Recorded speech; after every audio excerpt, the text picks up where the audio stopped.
उसी समय एक सिंह की दहाड़ उसको सुनाई दी, और जैसे ही सिंह की गर्जना सुनाई दी वो तो डर गई। डर करके उसने सोचा ये सिंह यहीं पास में आ गया, मेरे को खाएगा। और वह जोर से उसने नदी के उस पार छलांग लगाने के लिए जैसे ही वो कूदी, जैसे तैसे पार हो गई, परंतु बहुत जोर से उसको झटका लगा और वह किसी गुफा में जा कर के प्राण छोड़ दिए उसने। जब वह नदी को पार कर रही थी तो उसके पेट में जो बच्चा था वो गिर गया नदी के अंदर, और वह नदी में बहने लगा। उस बहते हुए छोटे से मृग छोले को देख करके महात्मा जी को बड़ी दया आई। हरि राम राम, छोटा सा बच्चा है, ये बहता जा रहा है। तो उन्होंने आगे जाकर लपक करके उसको उठा लिया और उसको किनारे पे लेके आ गए।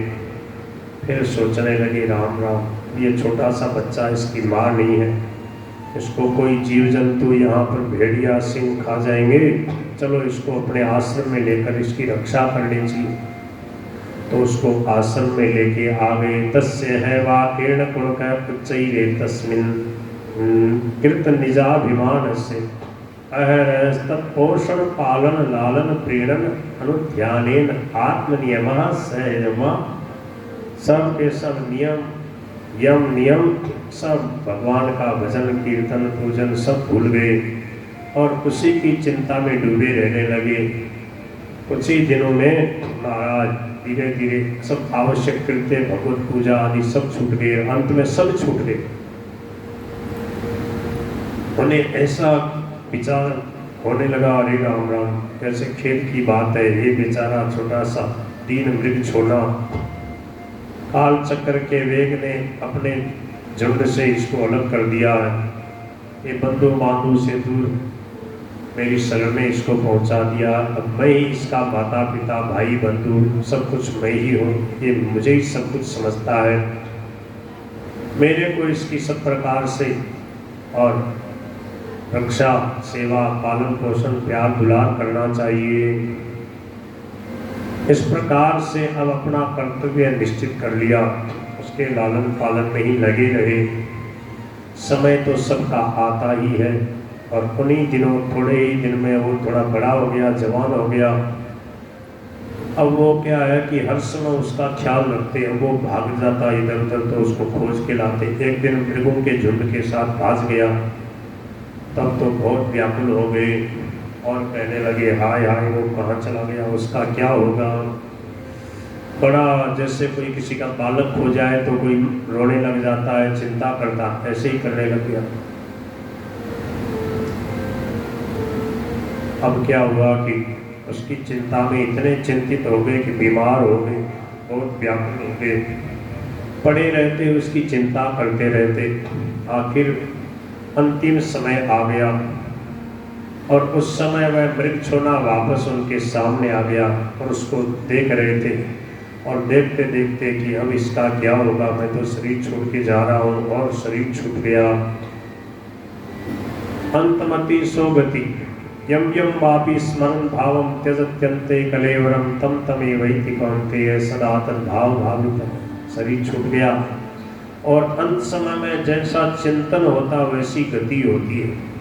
स्वामी जी ने एक उदाहरण दिया इसमें साधक संजीवनी में, इसी प्रसंग पे बोले जैसे फोटो खींचते हैं ना, फोटो खींचते समय जिस समय पड़का पड़ता उसमें जैसा बनाओगे वैसा ही उसमें छप जाएगा। ऐसे ही अंतिम समय में जैसा चिंतन करेंगे फिर वैसा ही उसमें रील में जैसे छप जाता, अब वहीं पर चला जाएगा।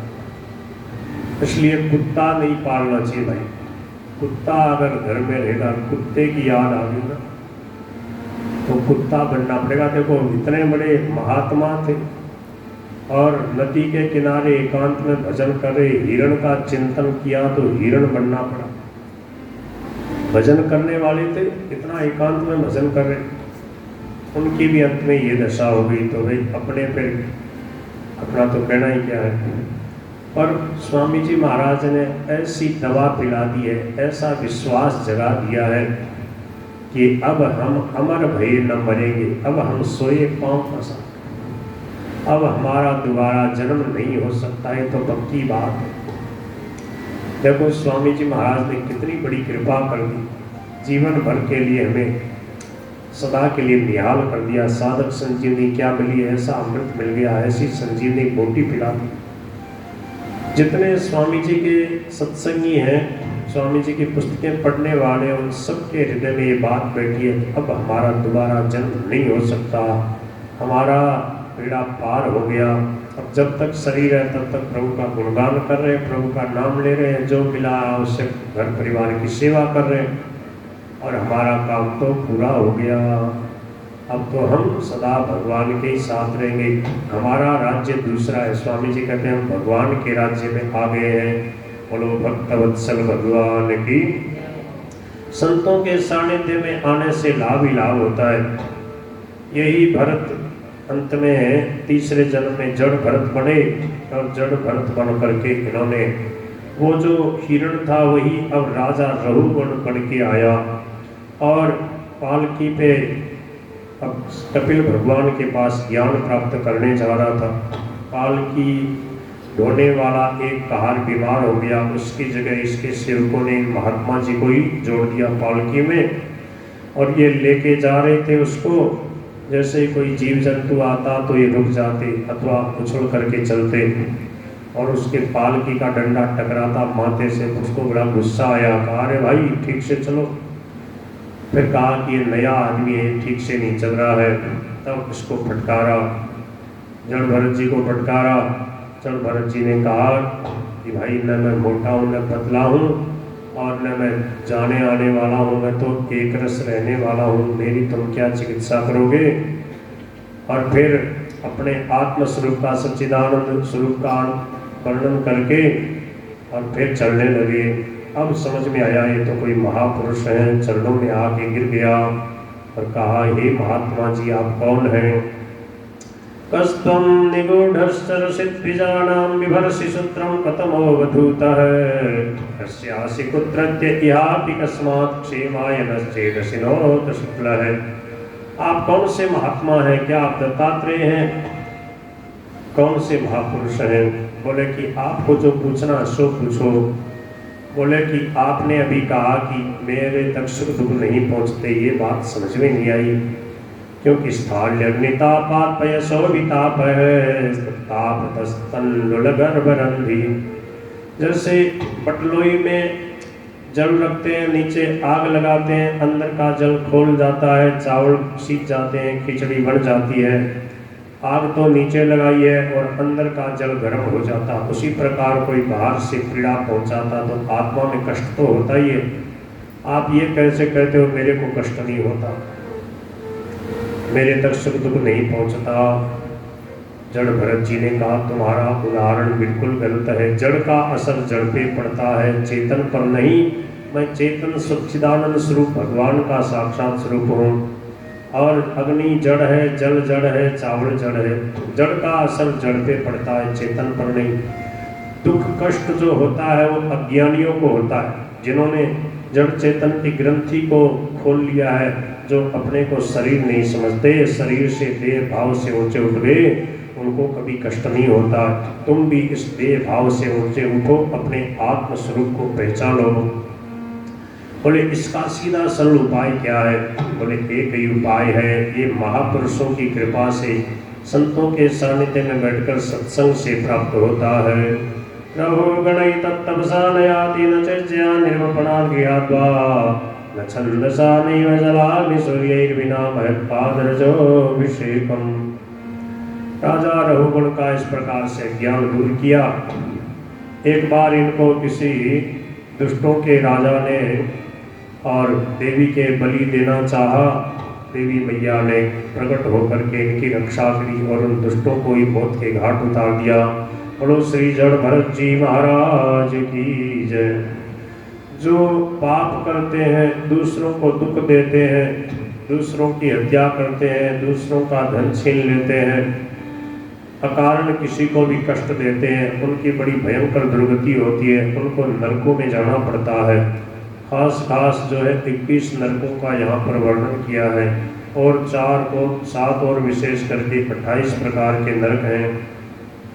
और उन नरकों में बड़ा भयंकर लाखों वर्षों तक कष्ट उठाना पड़ता है। जो मनुष्य माता पिता ब्राह्मण वेद आदि से विरोध करता है, यमदूत काल सूत्र नरक में ले जाते हैं। 10,000 योजन का इसका घेरा है। इसके तांबे की भूमि है, तपा हुआ मैदान है, ऊपर से सूर्य, नीचे से अग्नि के दाह से जलता रहता है मैदान, और वहाँ पर ये जीव भूखा प्यासा व्याकुल होता रहता है। तो उसको ऊपर से जो है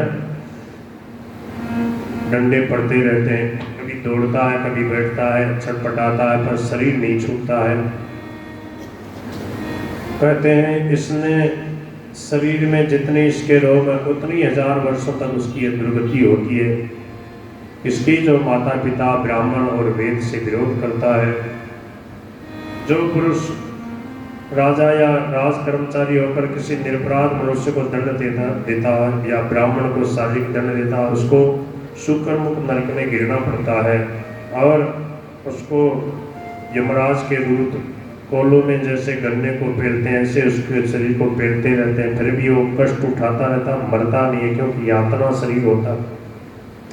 जो लोग भगवान के भोग लगाए बिना, किसी दूसरे को दिए बिना, खुद केवल पकाते खाते हैं, पंच महायज्ञ नहीं करते, बिना किसी दूसरे को दिए स्वयं खा लेते हैं, उसे कोई के समान कामयाब है, परलोक में कृमि भोजन नामक निकृष्ट नरक में गिरता है।